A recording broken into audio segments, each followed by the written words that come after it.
आप लोकाचरण करते हुए यानी कि लोक आचरण करते हुए, लोक व्यवहार करते हुए भी ब्रह्म विद्या को सीख सकते हैं, ब्रह्म विद्या को आत्मसात कर सकते हैं। इसका शांति पाठ बहुत महत्वपूर्ण है। शांति पाठ एक बार आप मेरे साथ दोहराएंगे। ओम पूर्णमदः पूर्णमिदं पूर्णात् पूर्णमुदच्यते पूर्णस्य पूर्णमादाय पूर्णमेवावशिष्यते। हरि। जय श्री कृष्णा। आज आपके लिए एक नया विषय है। ब्रह्म विद्या के अंतर्गत इसे हम चर्चा करेंगे।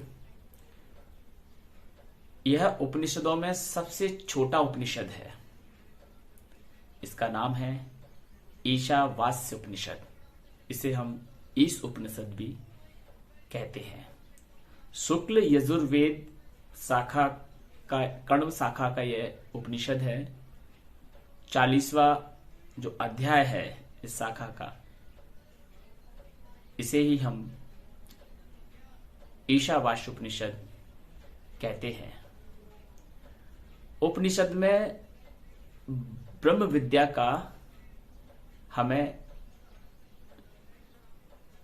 बखान या व्याख्याएं देखने को मिलती हैं। उपनिषद के माध्यम से ही हम ब्रह्म को जान पाते हैं, समझ पाते हैं और उसका अनुभव कर पाते हैं। उपनिषद का प्रारंभ करें उससे पहले उस ब्रह्म का वाचक प्रणवकार ओम का हम उच्चारण करेंगे। आइए मेरे साथ एक बार उस परम ईश्वर ब्रह्म का ध्यान करें।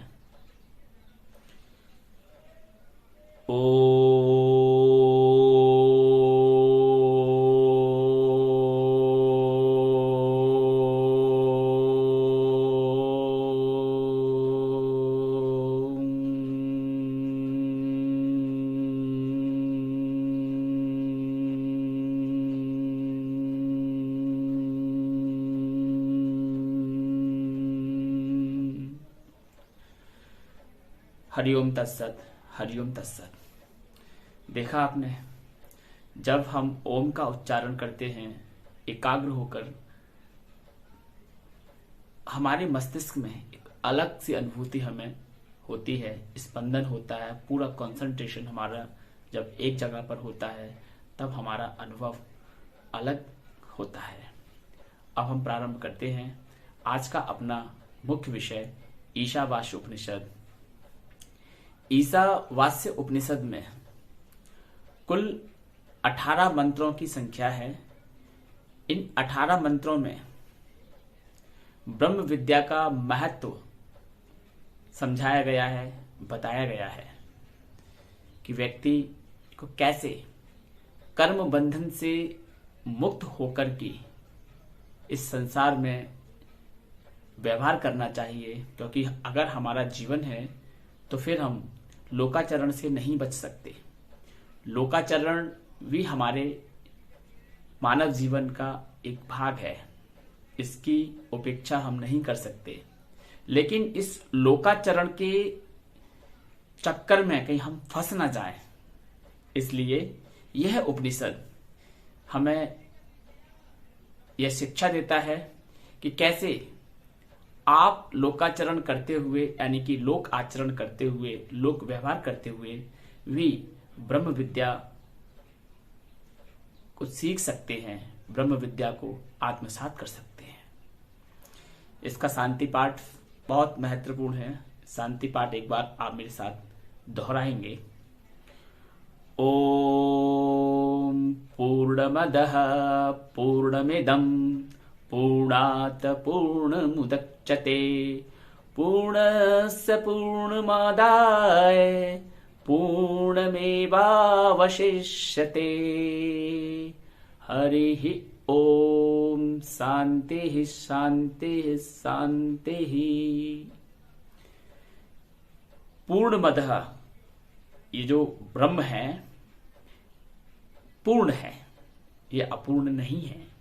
और ब्रह्म से उत्पन्न यह सृष्टि, इदम पूर्णस्य, इदम यानी कि यह सृष्टि ब्रह्म से ही उत्पन्न है। इस कारण यह सृष्टि भी पूर्ण ही है। ब्रह्म ही इस सृष्टि का निमित्त कारण है और ब्रह्म ही इस सृष्टि का उपादान कारण है। इसलिए यह सृष्टि ब्रह्म से ही उत्पन्न होती है और ब्रह्म में ही विलीन होती है। पूर्णमदः पूर्णमिदं पूर्णात् पूर्णमुदच्यते, पूर्णस्य पूर्णमादाय, आदाय यानी कि उसमें से अगर उस ब्रह्म में से अगर सृष्टि को हटा भी दिया जाए तब भी ब्रह्म पूर्ण ही शेष बचेगा। किसी भी स्थिति में यह अपूर्णता को प्राप्त नहीं होगा। यह श्लोक हमें ब्रह्म की पूर्णता का अनुभव करवाता है। बाद में हमारे तीनों प्रकार के ताप की शांति की निवृत्ति के लिए हम 3 बार शांति शांति शांति कह करके मंगलाचरण को समाप्त करते हैं। अब आते हैं इसके प्रथम मंत्र पर, जो कि बहुत महत्वपूर्ण मंत्र है। इसमें बहुत कुछ हमारे लोकाचरण से संबंधित बातों को बताया गया है और इन्हीं उपनिषदों का जो सार है, भगवान श्री कृष्ण ने उपनिषदों का सार हमें गीता के रूप में दिया है और वहां हमें कर्म के रूप में, योग के रूप में, भक्ति के रूप में, ज्ञान विज्ञान के रूप में उपनिषदों का सार ही देखने को मिलेगा। गीता के 18 अध्याय 700 श्लोकों में और कुछ नहीं है, उपनिषदों का ही सार है। वह व्यक्ति जो उपनिषद को ठीक से समझता है, आप विश्वास कीजिए, वह गीता का प्रकांड विद्वान बन जाएगा। वह गीता को भली प्रकार से समझ लेगा, जैसा कि भगवान श्री कृष्ण बताना चाहते हैं वह ठीक ठीक वैसा ही समझेगा। गीता कई भाष्यकारों की उपलब्ध है और कई भाष्यकार होने के कारण गीता में भी हमें कहीं ना कहीं शंका संदेह उत्पन्न हो जाते हैं। इसलिए बेहतर है कि आप गीता का अध्ययन प्रारंभ करने से पहले कम से कम जो मुख्य 11 उपनिषद हैं, उन 11 उपनिषदों का यदि अध्ययन कर लेंगे, ठीक से उन्हें समझ लेंगे, ब्रह्म विद्या को जान लेंगे, तो फिर आपको कृष्ण की गीता अमृत के तुल्य प्रभाव देने वाली होगी। पहले उपनिषद फिर गीता। तो उसका पहला मंत्र है ईशावास्यमिदं सर्वम। इदम सर्वम, इदम जैसे ही आता है तो आपको इदम के तात्पर्य में सृष्टि के बारे में सोचना है। ईसा यानी कि यहाँ भगवान ईश्वर के लिए प्रारंभ किया गया है। ईशावास्यमिदं सर्वम यत् किंचिताम जगत्याम जगतः तेन त्यक्तेन भुंजता मां गृधा कस्य स्वधनम। अर्थात ये जो आप संपूर्ण चराचर जगत देख रहे हैं, यह ब्रह्म से ही व्याप्त हो रहा है। ब्रह्म की ही इसमें सत्ता व्याप्त है। पहले ही हम बता चुके हैं कि ब्रह्म इस सृष्टि का उपादान और निमित्त कारण है। बनाने वाला भी ब्रह्म और इस सृष्टि में बनने वाला भी ब्रह्म ही है। इसलिए ब्रह्म से पृथक यहां कुछ भी नहीं। वह साधक जो यह समझ जाता है कि यह संपूर्ण सृष्टि, चर चराचर अखिल ब्रह्मांड ब्रह्म से ही सुशोभित हो रहा है, ब्रह्म ही इसमें व्याप्त है, तो फिर यहां जितनी भी भोग की वस्तुएं हैं, जिनका हम भोग कर सकते हैं, जिनका हम प्रयोग कर सकते हैं, उनका आप लोकाचरण में प्रयोग कीजिए, उनका भोग कीजिए। लेकिन ये भोग कैसा होना चाहिए? ये भोग भगवान श्री कृष्ण के गीता में बताए अनुसार होना चाहिए। अर्थात आसक्ति से रहित, अनासक्त भाव से, यानी कि अटैचमेंट आपका विषयों में ना हो, भोगों में आपका अटैचमेंट ना हो, आप कहीं भोगों में फंस ना जाएं, उलझ ना जाएं और अपने जीवन के उद्देश्य को कहीं भूल ना जाएं। यह हमें समझाने का प्रयास किया गया है उपनिषद में, और यही बात हमें समझाने का प्रयास कर रहे हैं भगवान श्री कृष्ण गीता के 4th अध्याय में। मित्रों, ईसा वास्यमिदं सर्वं यत् किंचताम जगत्याम जगता तेन त्यक्तेन भुंजता मां गृधा कस्य स्वधनम। अर्थात ये जो आप वैभव देख रहे हैं, ये धन देख रहे हैं, संपदा देख रहे हैं ब्रह्मांड में, ये सब ईश्वर की है। इसको आप धर्म युक्त आचरण करते हुए आप इसका उपयोग करें, आप इसका भोग करें, क्योंकि ये अगर आपने इसके साथ आसक्ति रखी तो मां गृधा कस्य स्वधनम, ये जो ब्रह्मांड में, ये संसार में, सृष्टि में जो आपको संपत्ति दिखाई पड़ती है, ये जो भोग दिखाई पड़ते हैं, ये किसी के नहीं है, तो फिर हमारे कैसे हो सकते हैं। मां गृधा कस्य स्वधनम, ये धनम किसका, किसी का नहीं है, हमारा भी नहीं है। एक दिन हम इसका भोग करने के लिए स्वतंत्र है, लेकिन आसक्ति के बिना। बिना आसक्ति के अगर भोगों को भोगेंगे तो फिर आप निर्वाण के पथ पर, मोक्ष के पथ पर आगे बढ़ते जाएंगे, क्योंकि आपके कर्म बंधन समाप्त हो जाएंगे, आपकी इच्छा समाप्त हो जाएंगी। जब इच्छा समाप्त हो जाती है तो फिर कैसा कर्म बंधन, फिर तो कर्म बंधन ही समाप्त हो जाता है। इसलिए पहला श्लोक, पहला मंत्र हमें यह शिक्षा देता है कि हमें भोगों को भोगना है, लेकिन आसक्ति के बिना। गीता में भी यही बात 4th अध्याय में भगवान श्री कृष्ण में बता रहे हैं। इसका दूसरा श्लोक, दूसरा मंत्र है कुर्वन्न वेह कर्माणि जिज विशिष्टतः सम। कुर्वन्न वेह कर्माणि जिज विशिष्टतः सम,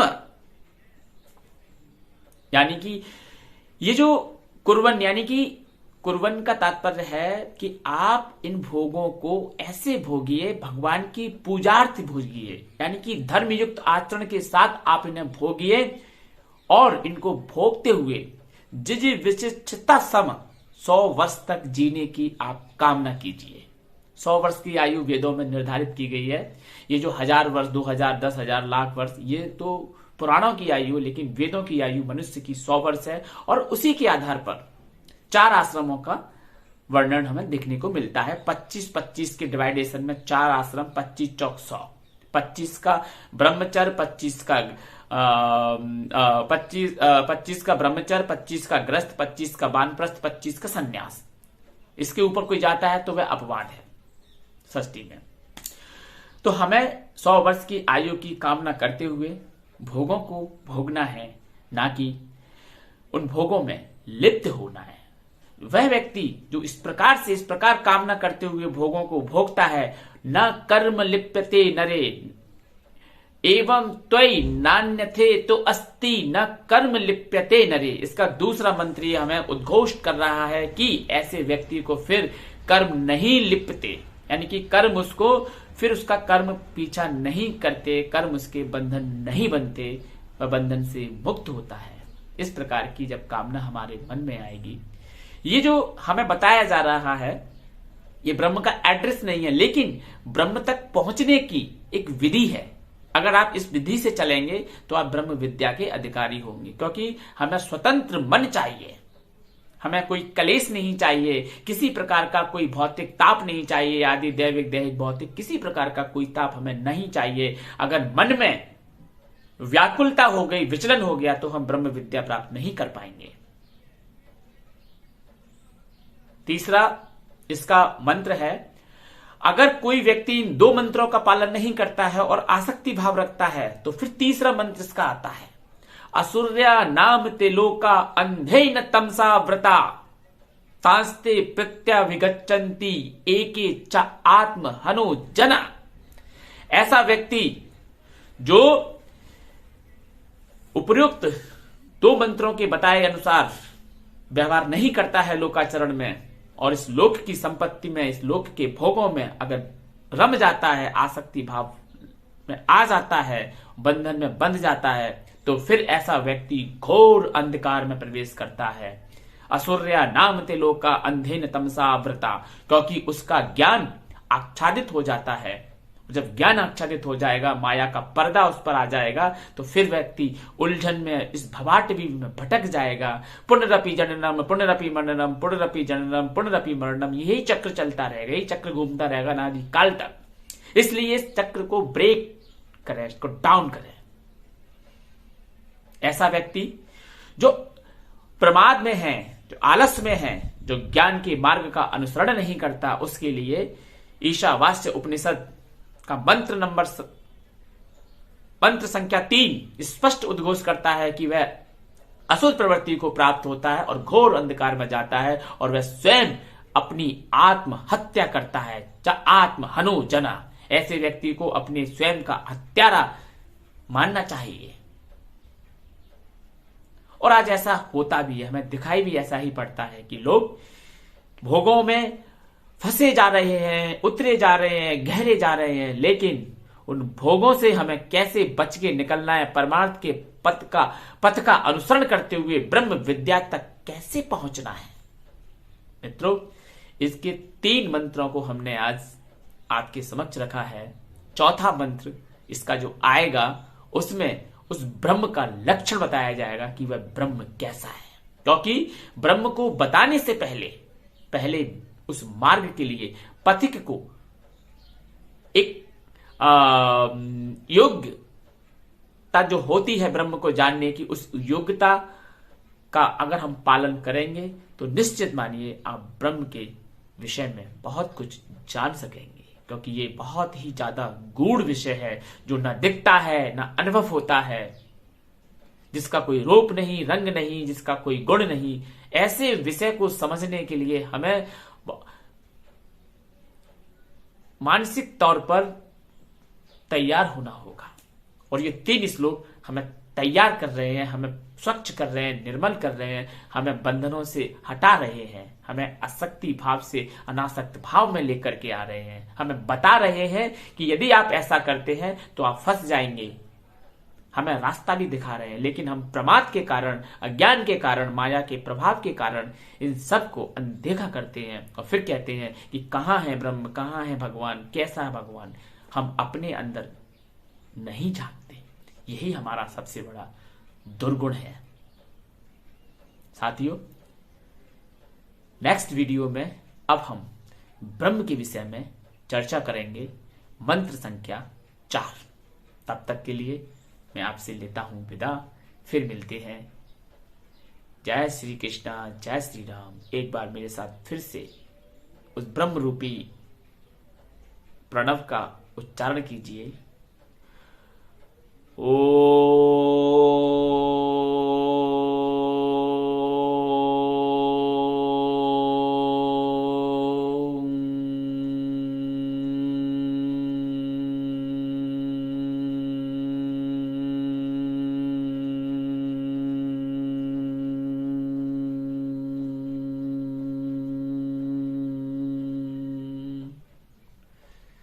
हरि ओम तत्सत, हरि ओम तत्सत, हरि ओम तत्सत।